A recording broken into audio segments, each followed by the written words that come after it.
I wish you were my husband. Human. The entire hall was shocked by the beginning. Arrival at the Imperial Hall. The Grand Stellar Hall of Arcanus was unlike any place Daniel Kerrigan, a human diplomat, had ever stepped into. Stretching nearly half a kilometer in length, its walls shimmered with iridescent metal that seemed to pulse with life. Floating platforms carried alien nobility, each adorned in fabrics an armored Daniel could not name, while crystalline chandeliers hovered in the air without wires or supports. Daniel tugged at the collar of his formal envoy's jacket. He was Earth's only representative in this sector of the Andromeda Union, a federation of nearly 100 alien civilizations. Humans had only recently achieved interstellar travel, and Earth's governments had pushed Daniel forward as a bridge, partly because of his training as a linguist, but mostly because of his patience and ability to adapt. At the far end of the hall sat the Imperial throne. Upon it, Queen Seralith of the Valari Empire watched the assembly with luminous emerald eyes. Her species was tall and elegant, humanoid in frame, but distinguished by elongated ears, faint bioluminescent patterns along their skin, and hair that shifted colors with emotion. Seralith was renowned throughout the Union as both a ruler and a warrior. This day was no ordinary council. It was a ceremony of alliances, an event that bound different houses, species, and empires into partnerships that could last centuries. Marriages were sometimes arranged, though they were often symbolic unions meant to strengthen ties. Humans were not expected to participate. Earth was too new, too untested. Daniel was supposed to sit quietly, observe, and not embarrass his people. But fate had other plans. Middle, the unexpected declaration. When the Valari herald struck the gong, silence fell. One by one, ambassadors and nobles made their pledges, offering oaths of cooperation. Daniel scribbled notes on his datapad, careful to document protocols Earth might need to copy someday. He thought himself invisible among giants. Until the Queen rose. Her voice echoed across the hall, resonant and commanding. My people have stood for millennia, but unity must be renewed. Tradition demands I declare an alliance this day. Murmurs rippled across the chamber. Which noble house would she choose? Which empire would gain the honor of bonding with the Valari? Then her glowing eyes fixed on Daniel. I wish you were my husband, human. The words reverberated in the translation systems, audible in every tongue present. The hall froze. Nobles gasped, ambassadors blinked, and several species clicked their mandibles in shock. Daniel's pen clattered onto the floor. His heart slammed against his ribs. Surely the translators had malfunctioned. But no. Her gaze was locked onto him, steady and purposeful. The queen of an empire had just declared, before hundreds of dignitaries, that she wished him to be her husband. The repercussions. Chaos followed. Some nobles shouted objections. A reptilian ambassador hissed that it was an affront to tradition. Others whispered about the strategic implications. If the Valari Queen allied with humanity, Earth would be vaulted from obscurity into galactic prominence overnight. Daniel's earpiece buzzed as Earth's remote delegation scrambled. Do not offend her, came the urgent instruction, but do not commit without authorization. Seralith raised her hand, and the noise subsided. This is no jest, she continued. I have observed the human envoy. His honesty, humility, and courage stand apart in a hall where deceit has too long been our currency. The Valari seek not only power, but partners of spirit. I find such a spirit in him. Daniel struggled for words. His mouth opened, closed, then opened again. He wanted to protest. He was not a warrior, nor a noble, nor even particularly remarkable. He was just Daniel, son of a schoolteacher from Earth. Yet the Queen waited. The hall waited. Every eye was upon him. I am honored, Your Majesty, he stammered at last. But I am only a diplomat. Humanity is young. I cannot. Then allow me to teach you what your kind has yet to learn, she interrupted softly, though her words still carried across the hall. You do not need crowns or armies to stand as my equal, only the will to stand beside me. Gasps rippled again. For a Valari monarch to suggest equality with a non-Valari was almost heresy. The hidden conflict, the declaration, ignited political firestorms. Rival houses whispered conspiracies.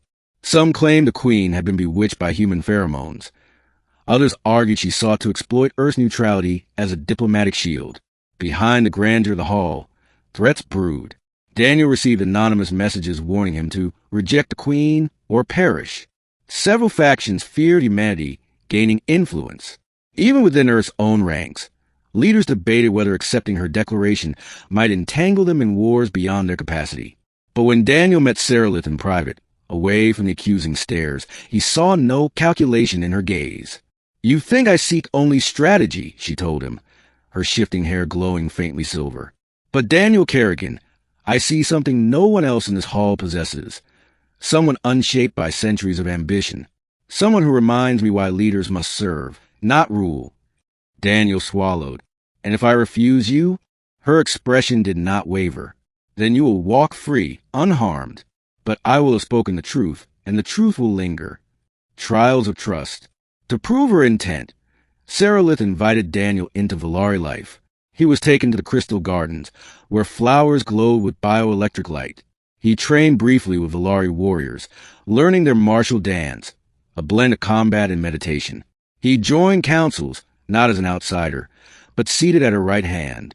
The more he saw, the more he understood her world was not perfect. Beneath beauty lay factionalism, envy, and old wounds between houses. Yet Seralith faced it all with poise, and now she shared those burdens with him. Their bond grew, not of romance alone, but of respect. She laughed at his awkwardness, and he marveled at her ability to shoulder the weight of an empire.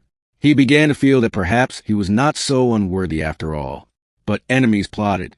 One evening, as the queen hosted a feast in his honor, assassins struck. Cloaked figures leapt from the shadows, blades coated in venom designed to kill Valari bloodlines. Daniel, unarmed, did the only thing his instinct allowed. He hurled himself between Seralith and the blade. The weapon slashed his arm, burning like fire. Guards swarmed, subduing the assassins, but Daniel collapsed. Seralith herself cradled him, her bioluminescence flaring crimson in fear. "You fool," she whispered, holding pressure to his wound. "Why would you do that?" "Because you said equal," Daniel gasped. "Equals protect each other." The final decision. Word of Daniel's sacrifice spread faster than any decree. Suddenly, those who had mocked him began to reconsider. Was this fragile human truly capable of loyalty stronger than politics? Could humanity offer something purer than the endless power games of the Union? At the next Grand Assembly, Seralith once again stood before the gathered nobility. Daniel, still bandaged, stood beside her. "You question my choice," she said, her voice resonating with steel. "But when blades fell, who stood between death and your queen? Not a noble born, not a general of fleets. A human, new to our stars, yet willing to bleed for me. Tell me, what greater proof of alliance is there?" The hall was silent. None could answer. She turned, extending her hand toward Daniel. "So I ask again, not for politics, not for tradition. Daniel Kerrigan, will you stand as my partner in life and in empire?" Daniel looked at the crowd, then at her. He felt the weight of earth behind him, the eyes of empires upon him, and the impossible strangeness of his journey. But above all, he saw her, the woman who believed in him before he believed in himself. "I will," he said firmly. The hall erupted, some in cheers, some in shock, but none unmoved. History had shifted in that moment, ending a new dawn. The bond was not a conventional marriage, but symbolic and spiritual union, woven with Valari rituals and human vows. Seralith and Daniel's partnership became the cornerstone of a new alliance. Earth was no longer a backwater. It was a partner to one of the galaxy's oldest powers. Challenges remained. Rival empires tested them. Intrigue simmered, and whispers never fully faded. Yet Daniel walked forward not as a pawn, but as a chosen equal. On the night of their formal union, Seralith stood beside him on the palace balcony, gazing out at the twin moons of Valeria. "Do you regret this?" she asked softly. Daniel shook his head. "Back on Earth, I thought I'd spend my life unnoticed. But here I am, standing next to a queen.